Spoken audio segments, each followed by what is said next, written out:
Let's go to Minnesota, where the Warriors were visiting the Timberwolves tonight. Dylan, second quarter, Minnesota down 7.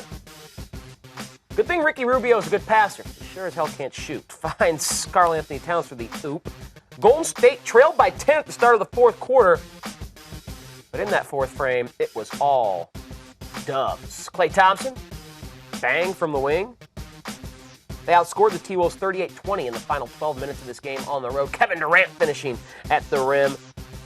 They cruised to a 116-108 win with that dominant fourth quarter. Klay Thompson had a game-high 30. Durant had 22 and 8 boards. Karl-Anthony Towns had a nice night at the office with 25 points and 18 rebounds. But after losing to the Grizzlies in rather embarrassing fashion, then being down 10 to start the fourth quarter, that was a kind of a gut check 12 minutes for Steve Kerr and his crew, and they passed. Love to hear what he had to say to them in that huddle, getting ready to go into the fourth quarter because, you know, look, it was very disappointing. We talked yesterday as they got blown out by the Grizzlies, never made a second-half comeback after trailing by 20, going into the locker room after the second quarter. So the comeback's coming. It never came, and that was certainly disappointing, and it kind of surfaced this stat that of the 4 losses the Warriors have, 3 are by 20 or more points, including last night. I know it's a back-to-back. I know this is a 4-5 stretch for the defending Western Conference champions, but they certainly looked out of sorts last night, and they looked out of sorts, and that carried over for 3 quarters of this game as well.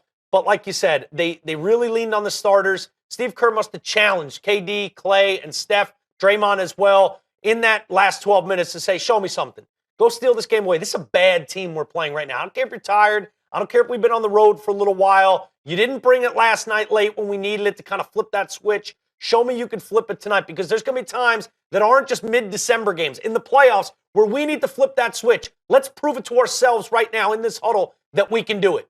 And they wound up coming out and doing that with the T-Wolves as victims. And it was impressive because it happened so fast. And it was both with the 3, with great movement and passing, cutting the lane, and easy finishes around the bucket. This is one that I think was a because then we'd be talking 2 losses in a row to the Grizzlies. Okay, that's fine. They're a playoff team. They've been playing very well. But now the Minnesota Timberwolves, who have, 6 wins on the year, you're going to lose to them. But disaster averted for the Dubs.